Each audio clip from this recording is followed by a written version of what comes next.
Hello, Eurovision friends. Thank you so much for coming to my channel, Eurovision Histories. Hello, Eurovision friends from Norway as well. In this video, I want to talk about the 9 songs competing to represent Norway in Switzerland this year in Eurovision 2025. In this video, I'll give you my personal top 9 of the songs. Then I will tell you who I think should represent Norway to give Norway its best chance of qualifying to the final and doing well at Eurovision. And then I'll also try to predict who will win Melodi Grand Prix. Lots of changes this year. No more semi-finals. We only have one national final. That's why we only have 9 songs as well. Stig Carlsen, who always complained about Norway not getting a lot of jury points in the actual Eurovision, is no longer responsible for the national selection. And we shall see whether we have any songs that can do well with both the televote and the jury vote as well. Historically, Norway is a powerhouse of Eurovision, so I expected a lot listening to these songs, even though I had already heard that some of them were not as good, because Norway, as you can see, has a 90% qualification rate in the last 10 editions. They obviously managed to qualify last year, even though they then came last in the final with Ulvehamn, which I don't think was justified at all. I think the song deserved a lot more, but that's just me, I guess. And you can also see that Norway is on a great trajectory. 1, 2, 3, 4, 5, 6, 7 continuous qualifications. So really a great track record for Norway. But let's see whether the songs this year can live up to that. Here are my top 9, my personal opinion, very subjective, and then later on when I predict, I'm trying to be more objective. My number 9 would be Sulale, and that's even though I think it's a better song than some of the other songs in this national final, but the problem with this one for me is just it builds towards a chorus, and then when you expect the chorus to hit, nothing really happens. And I also feel very restless listening to this song because I feel like a song like this with this kind of instrumentation needs to be faster. The beat needs to be faster. There needs to be more oomph behind the song. It's kind of stuck between being a slow and relaxing song and being an up-tempo and upbeat song. It's kind of in the middle, and that's why I just can't get into the song, unfortunately, and that's why it's my number 9. My number 8 is Last Song. It has kind of a cool club vibe, but it's also quite generic and incredibly repetitive. There's not that much happening in the song, unfortunately. It goes through the motions from verse to chorus, and it's just not, there's nothing all that interesting in the instrumentation or the composition, unfortunately. And what really gets on my nerves is repeating words like sing, sing, swing, swing, drink, drink, and kind of focusing in on these rhymes that are just not as good as they could be. And I also think they have to think about whether they really want to include a reference to Tesla in the lyrics anymore. That's why it's my number 8. In 7th place, I have Vagabond, which is good when it comes to his voice. I like his voice, but otherwise I feel like it's very monotonous, very repetitive. Are these long instrumental parts where the same sequence of sounds and the same beat just keeps getting repeated. I like that there is an a cappella part, but then the beat comes back and you're kind of like, nah, I don't want that beat anymore. At least I am, not you might love the song. But yeah, just too monotonous for me as a song. My number 6 would be Joyful by the Body Socks, even though it's not as good a song as some of the ones that I already talked about. But this just put a smile on my face to have this legacy act back in the Norwegian national final after so many years, after winning Eurovision. That's cool. The message is cute. Like being joyful in a world that is very problematic and dark. I can get behind that, but it's just also repetitive to death. They just repeat joyful, joyful, joyful over and over again. And it kind of feels like their 1985 song was, first of all, much better than this one, but it also feels more modern than this one, kind of. So Eh, I like that they're there. I hope they have a great time on Saturday, but it's really not the kind of song that should represent Norway. In 5th place, I have Hot as Hell in Paradise, which is a confusing title to me. I thought it was quite interesting, the lyrics pretty interesting. There's religious imagery. I think there are a few good ideas like the devil and hell and paradise and so on. But then I also didn't really understand what the song is trying to tell me. She sings, "Give me your love. It's always hell in paradise," and stuff like that. Like almost like she's in a relationship that she can't get rid of, kind of, and she goes back to the relationship even though it's hell for her. Maybe that's the meaning of the song. I think some of the chanting effects are cool. I like her voice as well, but the song itself is quite generic and schlagery rock, I think. It's kind of catchy, but it also completely lost me when, in quite interesting lyrics, they also put "eeny, meeny, miny, moo." Like, why did you have to do that? I don't understand it. But as you can see, it's still number five because it is kind of catchy and her voice is quite cool.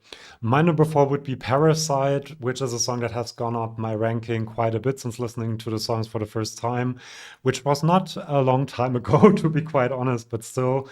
Um, the main reason why this is so high on the list, it has a cool, dark, distorted beat between chorus and verse, especially.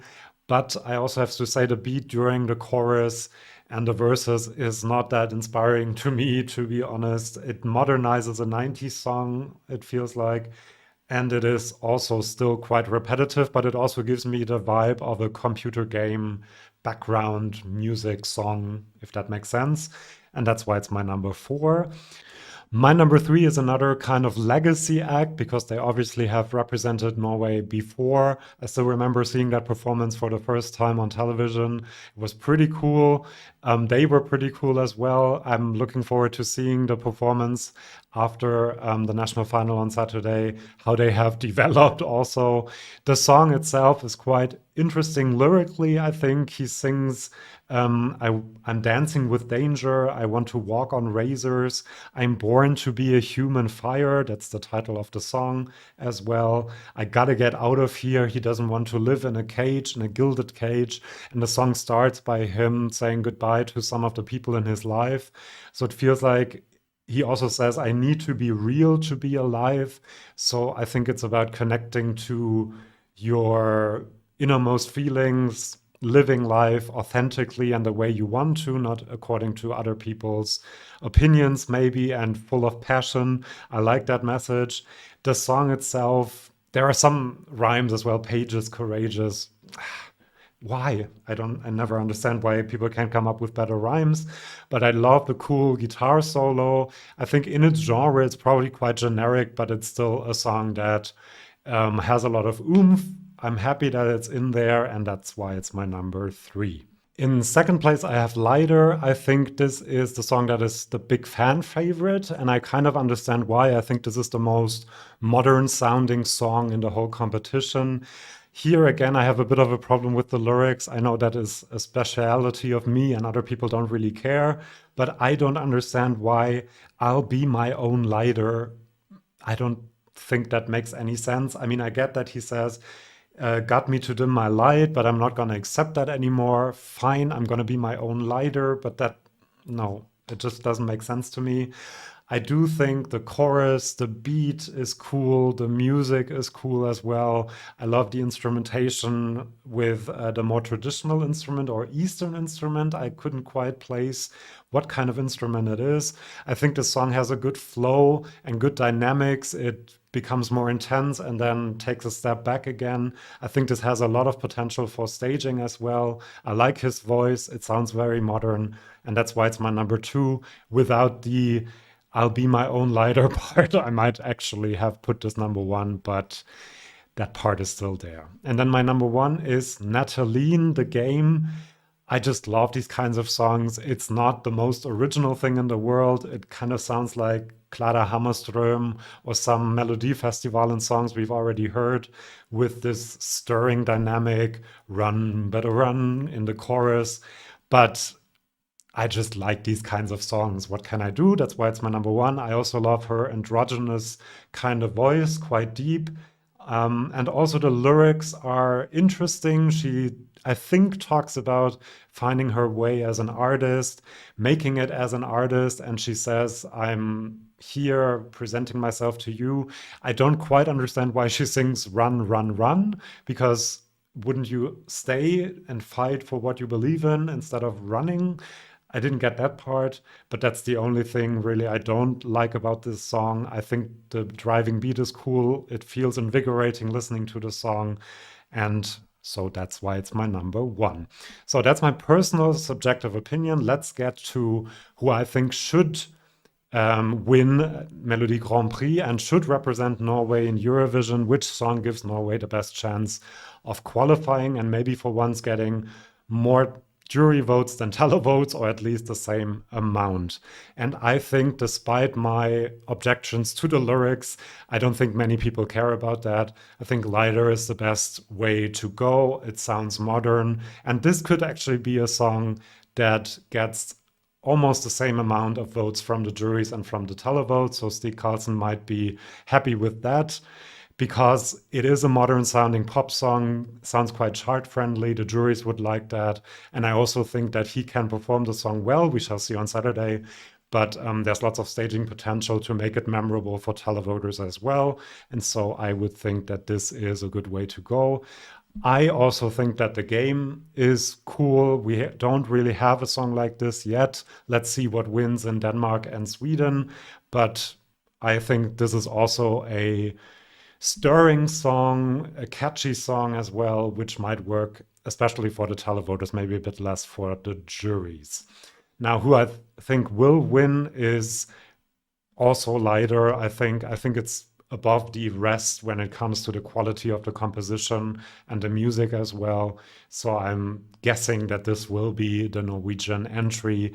And the only thing I don't like about it is this I'll be my own lighter thing. Maybe some people can explain to me. Maybe in English it makes sense. Maybe I'm not translating it right in my head or something. But yeah, that's my main issue. I think that Norway, if they choose lighter or even the game, will be able to qualify and continue their qualification streak. I don't think we have a winner in this national final. And I think it's actually rather weak when you look at it from the perspective of, for example, when I listen to the Portuguese songs, that's also more my cup of tea. But I added so many of them to my playlist. And for Norway, really only the game, my number one, made it to my playlist. So that kind of tells you what I think of the quality this year. Thank you for watching. Do subscribe to this channel. I'm going to do more of these videos for other national finals, but also my top of Eurovision, Eurovision news predictions. If you don't want to miss that, do subscribe. See you then, and bye-bye.